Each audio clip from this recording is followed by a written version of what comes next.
ذوالحج کے پہلے عشرے میں اگر کوئی شخص اللہ کی رضا کے لیے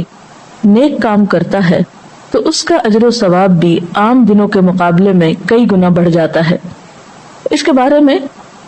ایک حدیث آتی ہے، رسول اللہ صلی اللہ علیہ وسلم نے فرمایا، کوئی دن ایسا نہیں جس میں نیک عمل اللہ تعالیٰ کو ان 10 دنوں کے عمل سے زیادہ پسند ہو۔ یعنی ان 10 دنوں میں کون سے 10 دن؟ ذوالحج کے پہلے 10 دن، ان میں جو نیک عمل کیا جاتا ہے وہ اللہ تعالیٰ کو عام دنوں کے عمل سے کہیں زیادہ پسند آتا ہے۔ صحابہ کرام نے عرض کیا، اے اللہ کے رسول صلی اللہ علیہ وسلم، اللہ کی راہ میں جہاد کرنا بھی نہیں؟ آپ صلی اللہ علیہ وسلم نے فرمایا، اللہ کی راہ میں جہاد کرنا بھی نہیں، الا یہ کہ کوئی مجاہد اپنی جان اور مال لے کر جہاد کے لیے نکلا اور پھر کسی چیز کے ساتھ واپس نہیں آیا، یعنی اللہ کی راہ میں اپنا مال اور جان دونوں ہی قربان کر دی۔ یہ حدیث بخاری نے روایت کی ہے۔ تو اس حدیث سے پتہ یہ چلتا ہے کہ یہ دن بہت اہمیت کے ہیں اور ان میں نیک عمل کی طرف توجہ کرنا بہت ضروری ہے۔ ہمارے ہاں عام طور پر رمضان کا تو بہت اہتمام کیا جاتا ہے، روزے کے علاوہ نمازیں، ذکر الہی، صدقہ خیرات اور خیر کے دیگر کام ذوق و شوق سے کیے جاتے ہیں، لیکن عموماً ذوالحج کے ان 10 دنوں کی اہمیت اور فضیلت کا اندازہ ہمیں نہیں ہوتا۔ عام طور پر یہ خیال پایا جاتا ہے کہ اگر ہم حج کے لیے جاتے ہیں تو شاید جبھی یہ عشرہ جو ہے ہمارے لیے بہت اہم ہے، حالانکہ یہ حج پر جانے والوں کے لیے بھی اہم ہے اور جو لوگ حج پر نہ جا سکے ان کے لیے بھی اہم ہے۔ تو آئیے دیکھتے ہیں کہ اگر ہم حج پر نہیں جا سکتے، اور یہ ایک حقیقت ہے کہ چاہنے کے باوجود، خواہش کے باوجود سب لوگوں کے لیے ممکن نہیں ہوتا کہ وہ سفر کر سکیں حج کا، کیونکہ سب میں استطاعت نہیں ہوتی اور حج تو صاحب استطاعت پر ہی فرض ہے۔ تو ایسی صورت میں اللہ سبحانہ و تعالیٰ نے پیچھے رہنے والوں کو بھی نیکی سے محروم نہیں کیا، لہٰذا ہم سب ان اعمال کے بارے میں اچھی طرح جان لیں جو خاص طور پر ان دنوں میں کرنے چاہیے۔ ان میں سب سے پہلا عمل تو اللہ تعالیٰ کا ذکر ہے، اور اللہ تعالیٰ کے ذکر میں بھی خاص طور پر تکبیرات کا پڑھنا ہے، یعنی اللہ کی بڑائی بیان کرنا۔ اب سوال یہ پیدا ہوتا ہے کہ کون سی تکبیرات پڑھی جائیں؟ تو اس میں مثال کے طور پر ایک تکبیر جس کا ذکر آتا ہے وہ ہے اللہ اکبر، اللہ اکبر، اللہ اکبر، لا الہ الا اللہ وحدہ لا شریک لہ، لہ الملک ولہ الحمد وہو علی کل شیء قدیر۔ اس کا ترجمہ ہے، اللہ سب سے بڑا ہے، اللہ سب سے بڑا ہے، اللہ سب سے بڑا ہے، اللہ کے سوا کوئی الہ نہیں، وہ اکیلا ہے، اس کا کوئی شریک نہیں، بادشاہت اسی کی ہے، تعریف اسی کے لیے ہے، اور وہ ہر چیز پر قدرت رکھتا ہے۔ یہ ان دنوں کا افضل الذکر ہے۔ اسی طرح ایک اور تکبیر بھی ہے، اللہ اکبر، اللہ اکبر، لا الہ الا اللہ واللہ اکبر، اللہ اکبر وللہ الحمد، کہ اللہ سب سے بڑا ہے، اللہ سب سے بڑا ہے، اللہ کے سوا کوئی الہ نہیں، کوئی معبود نہیں، کوئی عبادت کے لائق نہیں، اللہ سب سے بڑا ہے، اللہ سب سے بڑا ہے، اور سب تعریف اللہ ہی کے لیے ہے۔ اسی طرح کچھ اور تکبیریں بھی ہیں، مثلا اللہ اکبر کبیرا والحمد للہ کثیرا وسبحان اللہ بکرۃ واصیلا، اللہ سب سے بڑا ہے، بہت بڑا، اللہ اکبر کبیرا یعنی بڑا ہے، اور پھر کبیرہ بہت بڑا ہے، والحمد للہ کثیرا، اور سب تعریف اللہ کے لیے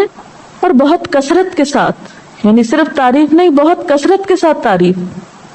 بہت ساری تعریف، وسبحان اللہ، اور اللہ کی پاکی، یعنی میں اللہ کی پاکی بیان کرتا ہوں، بکرتم و اصیلا، صبح بھی اور شام بھی، یعنی دن رات میں اپنے رب کو یاد کرتا ہوں۔ تو خصوصی طور پر یہ تکبیریں ان دنوں کا افضل عمل ہے۔ ذکر الہی ایک ایسی چیز ہے جس پر انسان کا کچھ بھی خرچ نہیں آتا، اور ذکر کرنا کوئی مشکل عبادت نہیں،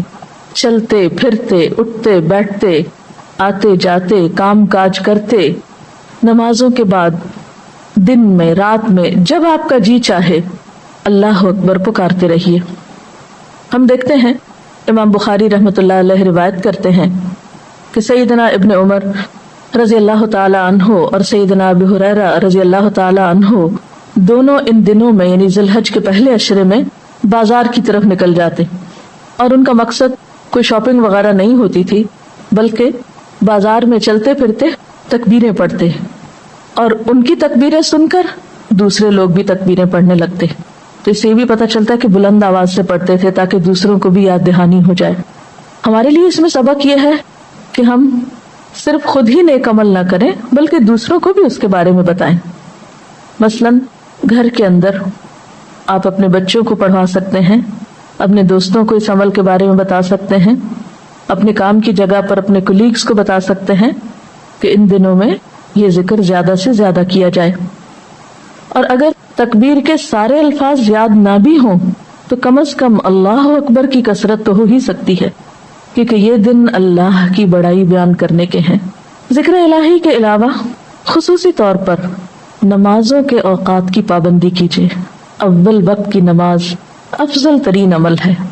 और ये सोचकर नमाज खुशू खुजू के साथ अदा करने की फिर से आदत की तजदीद कीजिए, या अगर आदत नहीं तो आदत डालिए कि इन दिनों की नमाजें भी आम दिनों की नमाजों के मुकाबले में ज्यादा अजर सवाब रखती हैं। इसी तरह आप नवाफिल का भी एहतमाम कर सकते हैं और आप जानते हैं कि नवाफिल में अफजल तरीन नवाफिल तहज्जुद के वक्त के नवाफिल हैं।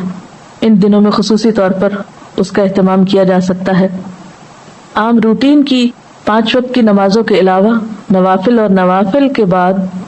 रोज़ों का एहतमाम। इन दिनों में रोज़ा रखना भी एक बहुत ही बेहतरीन इबादत है जो सुन्नत रसूल सल्लल्लाहु अलैहि वसल्लम से साबित भी है। और इन 9 दिनों में चूंकि 10वीं तारीख को तो ईद होती है, इसलिए 10वीं तारीख को तो आप नहीं रखेंगे रोज़ा क्योंकि ईद के दिन रोज़ा रखना मना है, लेकिन 9 दिन यानी पहली तारीख से 9वीं तारीख तक मुसलसल भी रोजे रख सकते हैं आप। और ये याद रखिए ये फर्ज नहीं है, नफल इबादत है। 9 दिनों के रोजे भी रख सकते हैं और जैसे मुनासिब समझे या जैसे आप चाहें उससे कम, जितना भी आपकी पसंद हो, क्योंकि नफल का असल मतलब ही ये है कि वो इबादत जो दिल की खुशी से की जाए, जिसमें इंसान की अपनी मर्जी शामिल होती और वो सिर्फ अल्लाह की मोहब्बत में ये नेक अमल करता है। तो बहरहाल इन 9 दिनों के रोजों की बहुत फजीलत है और खुसूसन 9वीं तारीख के रोजे की यानी 9 ज़िलहज की, जिस रोज हज होता है, जब हाजी अरफात में होते हैं। तो जो लोग हज के लिए नहीं जा सकते वो उस रोज अपने दिल में अमूमन एक गम और एक हसरत सी महसूस करते हैं, तो अल्लाह ताला ने उनको भी अजर से महरूम नहीं रखा। उनको इस रोजे की एक रियायत बख्शी गई कि इस दिन वो रोजा रख कर अपने आप को अल्लाह के करीब कर सकते हैं। इस रोजे के बारे में सही मुस्लिम की रिवायत है कि नबी सल्लल्लाहु अलैहि वसल्लम ने फरमाया, ये रोजा गुज़श्ता साल और आइंदा साल के गुनाहों का कफारा करता है, यानी 2 साल के गुनाहों की माफी का वादा है। इसके अलावा एक और रिवायत में आता है हुनैदा बिन खालिद अपनी बीवी से, और वो रसूलुल्लाह सल्लल्लाहु अलैहि वसल्लम की ज़ौजा मुतहरा से रिवायत करती हैं, फरमाती हैं कि नबी सल्लल्लाहु अलैहि वसल्लम 10वीं मुहर्रम और ज़िलहज के 9 दिन और 3 दिन हर महीने से इस तरह के पहली पीर और 2 जुमेरात रोजा रखते थे। तो ये भी सुन्नत आप फॉलो कर सकते हैं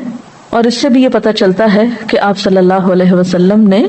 इस दिन के रोजे का एहतमाम किया, यानी 9वीं ज़ुलहज के। इसके अलावा कुर्बानी करना इन दिनों में यानी 10 तारीख को और उसके बाद अफजल तरीन अमल है, लेकिन इन सब पर भारी और असल अमल इन दिनों का हज है, जब हाजी मनासिक हज अदा करते हैं।